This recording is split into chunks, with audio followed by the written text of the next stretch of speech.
والسماء رفعها ووضع الميزان ألا تطغوا في الميزان وأقيموا الوزن بالقسط ولا تخسروا الميزان والأرض وضعها للأنام فيها فاكهة والنخل ذات الأكمام والحب ذو العصف والريحان فبأي آلاء ربكما تكذبان من يهده الله فلا مضل له ومن يضلل فلا هادي له وأشهد أن لا إله إلا الله وأشهد أن محمدا عبده ورسوله أرسله بالحق بشيرا ونذيرا وداعيا إلى الله بإذنه وسراجا منيرا. أما بعد، يا أيها الذين آمنوا اتقوا الله حق تقاته ولا تموتن إلا وأنتم مسلمون. يا أيها الناس اتقوا ربكم الذي خلقكم من نفس واحدة وخلق منها زوجها وبث منهما رجالا كثيرا ونساء واتقوا الله الذي تساءلون به والأرحام إن الله كان عليكم رقيبا. يا أيها الذين آمنوا اتقوا الله وقولوا قولا سديدا يصلح لكم أعمالكم ويغفر لكم ذنوبكم ومن يطع الله ورسوله فقد فاز فوزا عظيما. فإن خير الحديث كتاب الله وخير الهدي هدي محمد صلى الله عليه وسلم وشر الأمور محدثاتها وكل محدثة بدعة وكل بدعة ضلالة وكل ضلالة في النار. فأعوذ بالله السميع العليم من الشيطان الرجيم من همزه ونفخه ونفثه. بسم الله الرحمن الرحيم. وإنك لعلى خلق عظيم. وقال النبي صلى الله عليه وسلم: أكمل المؤمنين إيمانا أحسنهم خلقا. رواہ مسند احمد.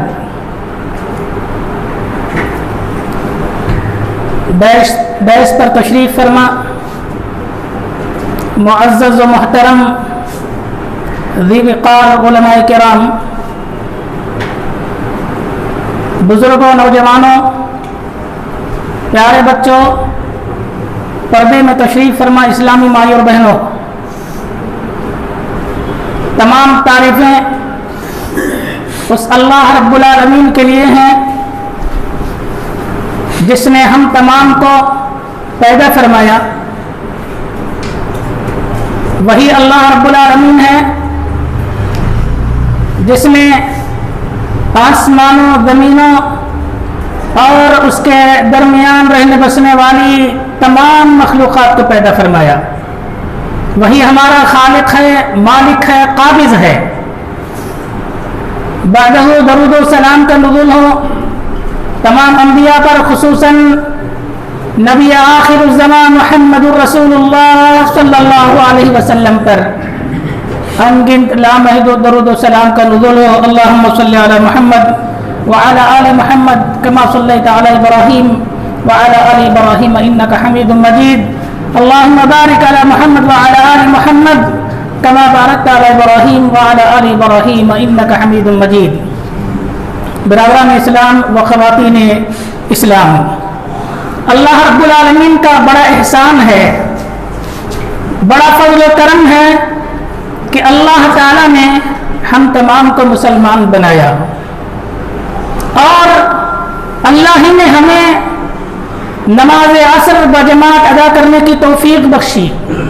بہت سے ہم میں ایسے لوگ بھی موجود ہیں جو عصر کی نماز سے غافل ہیں، بیکار کی چیزوں میں، بازاروں میں، اپنے گھروں میں، دوستوں میں مشغول ہیں، لیکن انہیں اس طرح کی دینی محفلوں میں پہنچنے کی توفیق نصیب نہیں ہوئی۔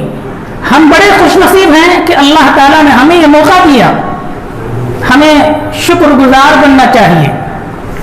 برادران اسلام، یقیناً آج کے جو حالات ہیں بڑے سنگین حالات ہیں،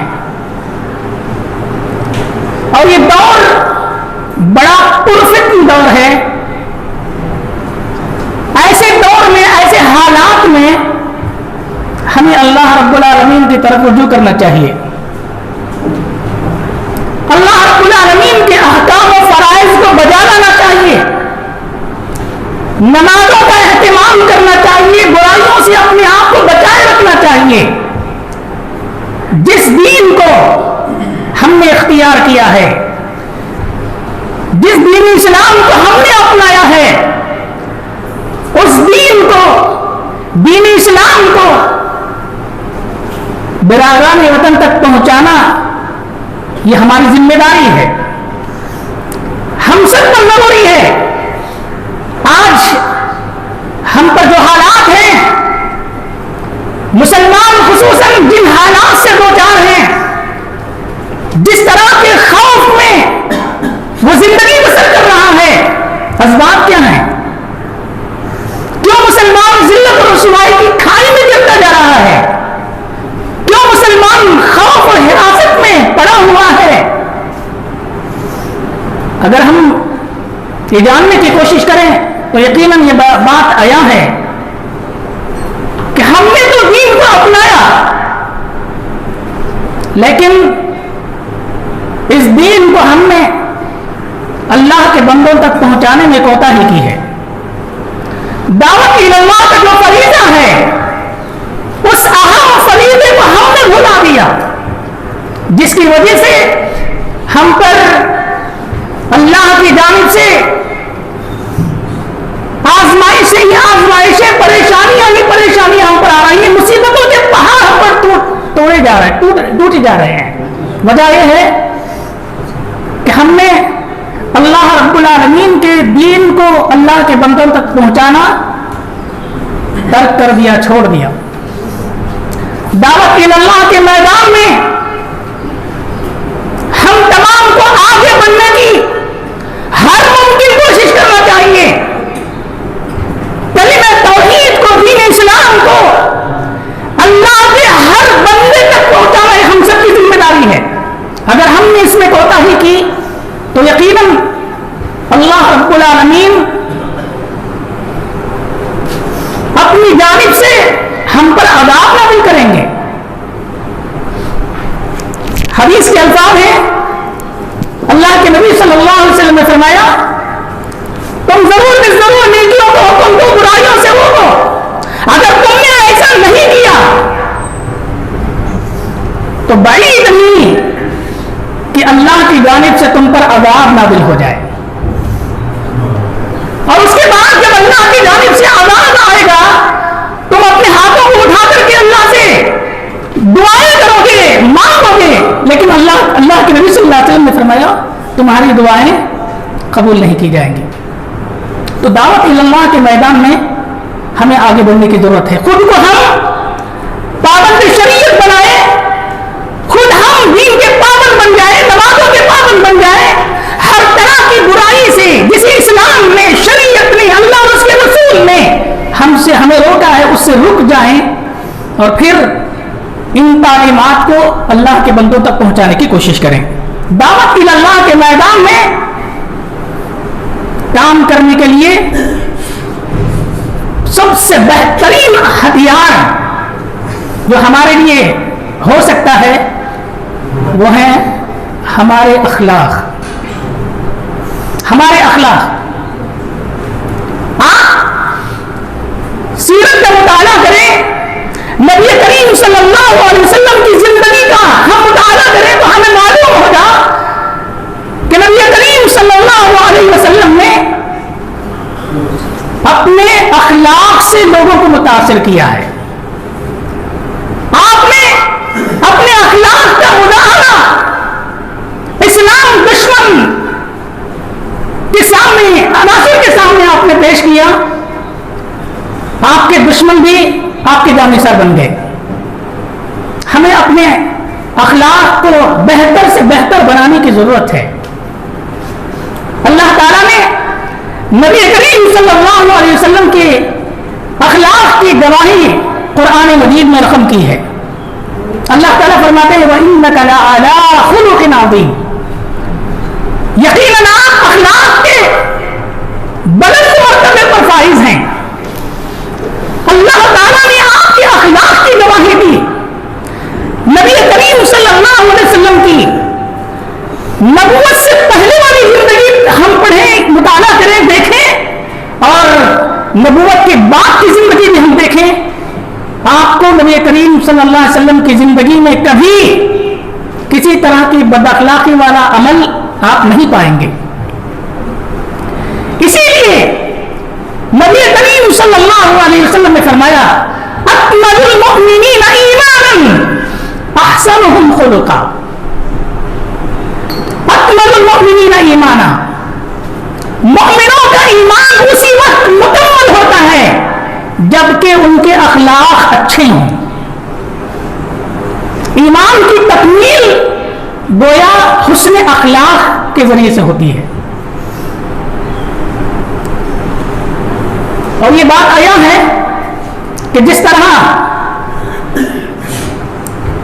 نماز روزے کی اہمیت ہمارے پاس ہے، نماز اور روزہ جتنی اہمیت و فضیلت کا حامل ہے، بسا اوقات حسن اخلاق بھی اس کا مقام حاصل کر لیتا ہے، نماز اور روزے کے برابر ہو جاتا ہے. اسی لیے نبی کریم صلی اللہ علیہ وسلم نے حدیث میں فرمایا ان الرجل لیدرک بحسن خلقہ درجۃ قائم اللیل وصائم النہار. ایک آدمی اپنے حسن اخلاق کے ذریعے سے وہ مقام حاصل کر لیتا ہے جو رات بھر عبادت کرنے والے کو، دن میں روزہ رکھنے والے کو ملتا ہے. وہ مقام ایک اچھے اخلاق والا حاصل کر لیتا ہے. اور اسی کو اللہ کے نبی صلی اللہ علیہ وسلم نے اس حدیث میں واضح کیا ان الرجل لیدرک بحسن خلقہ درجۃ قائم اللیل وصائم النہار. اور ایک حدیث میں اللہ کے نبی صلی اللہ علیہ وسلم نے فرمایا ان من خیارکم احسنکم اخلاقا، تم میں سب سے بہترین انسان وہ ہے جو اخلاق میں سب سے اچھا ہو. احسنکم اخلاقا، اخلاق کے اعتبار سے، کیریکٹر کے اعتبار سے تم میں سب سے جو اچھا ہے وہی سب سے اچھا انسان ہے. ان من خیارکم احسنکم اخلاقا، تم میں سب سے اچھا، سب سے بہترین انسان وہ ہے جو اخلاق کے اعتبار سے، کیریکٹر کے اعتبار سے اچھا ہو. اس لیے ہمیں اپنے اخلاق کو بہتر سے بہتر بنانے کی کوشش کرنی چاہیے. بد اخلاقی اعمال سے اپنے آپ کو بچائے رکھنا چاہیے. حسن اخلاق کو اپنانے کی ضرورت ہے، اس لیے کہ حسن اخلاق جہاں دنیا میں انسان کے مقام کو، مرتبے کو، اس کی شان و شوکت کو بڑھاتا ہے، وہیں پر قیامت کے دن جہاں نفس نفسی کا عالم ہوگا، میزان قائم کی جائے گی، انسان کے اعمال کا وزن کیا جائے گا، اس موقع پر انسان کے میزان میں انسان کے جو اعمال رکھے جائیں گے، تولے جائیں گے، ان میں سب سے بھاری اور وزنی عمل جس کو نبی کریم صلی اللہ علیہ وسلم نے قرار دیا ہے وہ حسن اخلاق ہے. حسن اخلاق ہے. میزان میں سب سے بھاری جو عمل ہوگا وہ انسان کا حسن اخلاق ہوگا. اسی لیے نبی کریم صلی اللہ علیہ وسلم نے فرمایا ما من شيء يوضع في الميزان اثقل من حسن الاخلاق. میزان میں ترازو میں سب سے بھاری لوگوں کا عمل جو ہوگا وہ حسن اخلاق ہوگا. انسان کے اچھے اخلاق ہوں گے. آج ہمارے اخلاق ہمارا کیریکٹر اتنا بگڑا ہوا ہے غیر تو غیر ہمارے اپنے بھی ہم پر بھروسہ نہیں کرتے. ہمارے اپنے ہی ہم سے قریب نہیں ہوتے. غیر کہاں سے قریب ہوں گے جبکہ نبی کریم صلی اللہ علیہ وسلم کا اخلاق اور صحابہ کرام رضوان اللہ علیہم اجمعین کا اخلاق اتنا پیارا اور اتنا اچھا تھا کہ دشمن بھی آپ کے قریب ہو جایا کرتے تھے. دشمنوں کو کفار و مشرکین کو نبی کریم صلی اللہ علیہ وسلم کو کبھی کبھی اسلام کا پیغام پہنچانے کی ضرورت نہیں پڑی لیکن لوگوں نے آپ کے اخلاق کو دیکھ کر ہی اسلام میں داخل ہو گئے.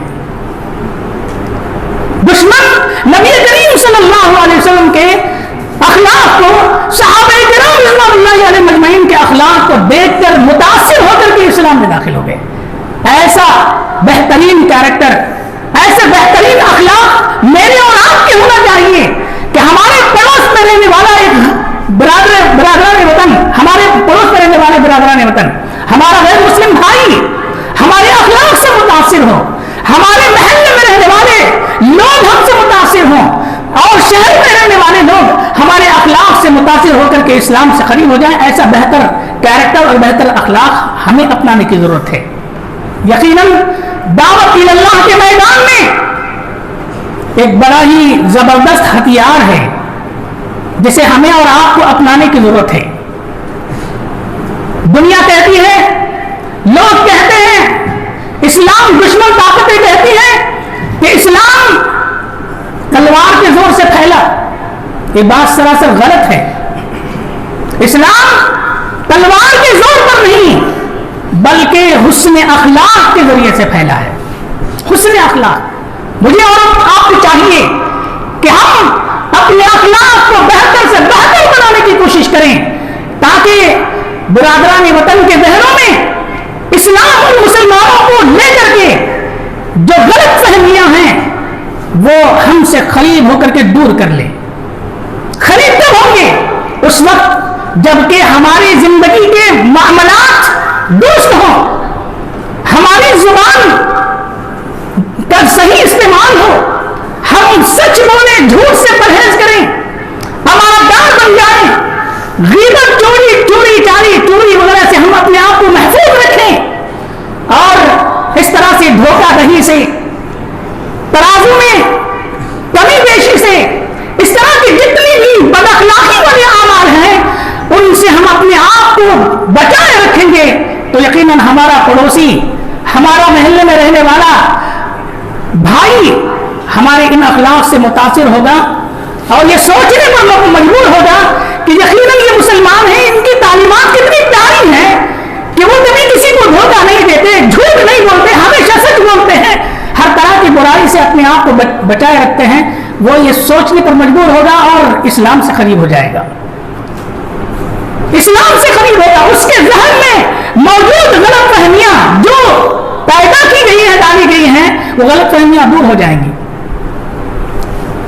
اس لیے آج کے اس پرفتن دور میں ہمیں ضروری ہے کہ ہم اپنے اخلاق کو بہتر سے بہتر بنائیں, بد اخلاقی والے سارے اعمال سے اپنے آپ کو بچائے رکھیں. اللہ کے نبی جناب محمد رسول اللہ صلی اللہ علیہ وسلم نے ایک اور حدیث میں فرمایا کہ اللہ کی طرف سے انسان کو جو کچھ دیا گیا ہے اس میں سب سے بہترین عطیہ جو اللہ تعالیٰ نے ہمیں دیا ہے وہ حسن اخلاق ہے. حسن اخلاق ہے. اس لیے ہم اپنے اخلاق کو بنائیں. اسی طرح ایک اور حدیث میں اللہ کے نبی صلی اللہ علیہ وسلم نے فرمایا احب العباد اللہ احب العباد اللہ الی اللہ، اللہ کے بندوں میں اللہ رب العالمین کے پاس سب سے پیارے، سب سے معزز اور سب سے محترم وہ ہیں جن کے اخلاق اچھے ہوں، جن کے اخلاق اچھے ہوں۔ مسند احمد کی روایت ہے۔ اس طرح سے اللہ کے نبی صلی اللہ علیہ وسلم نے ہمیں حسن اخلاق کو اپنانے کی تعلیم دی ہے، جس سے یقیناً ہماری دنیا بھی سنور جائے گی، آخرت بھی سنور جائے گی۔ اس عارضی زندگی میں بھی ہم کامیاب و کامران رہیں گے، اور آنے والی زندگی جو ہمیشہ کی زندگی ہے وہاں ہمیشہ ہے، اس آخرت والی زندگی میں بھی یقیناً ہم کامیاب و کامران رہیں گے۔ اللہ رب العالمین کے پاس ہمارا مقام رہے گا۔ ہم دعا کرتے ہیں اللہ رب العالمین سے، اللہ تعالی ہم تمام کو حسن اخلاق کو اپنانے کی اے اللہ ہمیں توفیق دے۔ اے اللہ دعوت اللہ کے میدان میں ہمیں بڑھ چڑھ کر حصہ لینے اور تیرے پیغام کو، دعوت توحید کو تیرے بندوں تک پہنچانے کے اللہ ہم تمام کو توفیق و سعادت نصیب فرما۔ اے اللہ اس پرفتن دور میں ہمیں اپنے ایمان کو مضبوط کرنے کی اللہ توفیق دے۔ اے اللہ ہمیں تیرے گھروں کو آباد کرنے والا بنا دے۔ اے اللہ 5 وقتہ نماز کا پابند بنا دے۔ اے اللہ جو لوگ تیرے گھروں سے دور ہیں، اے اللہ نمازوں کی پابندی نہیں کر رہے ہیں، اے اللہ ان کے حق میں بھی ہم دعا کرتے ہیں کہ اے اللہ ان مسلمان بھائیوں کو بھی اے اللہ تیرے گھروں کو آباد کرنے کی اللہ توفیق دے دے۔ اے اللہ تو انہیں بھی اے اللہ توحید والا بنا دے۔ اے اللہ ان کی زندگیوں کو بھی اے اللہ کامیاب و کامران کر دے۔ اے اللہ دینی علم سے اے اللہ انہیں بھی معمور کر دے۔ اے اللہ ہمیں جب تک تو دنیا میں رکھ، مانو اسلام کی حالت میں رکھ، اے اللہ جب تو ہمیں دنیا سے اٹھا تو ہماری زبانوں پر کلمہ طیبہ لا الہ الا اللہ جاری فرمانا۔ آمین ثم آمین۔ والسلام علیکم ورحمۃ اللہ وبرکاتہ۔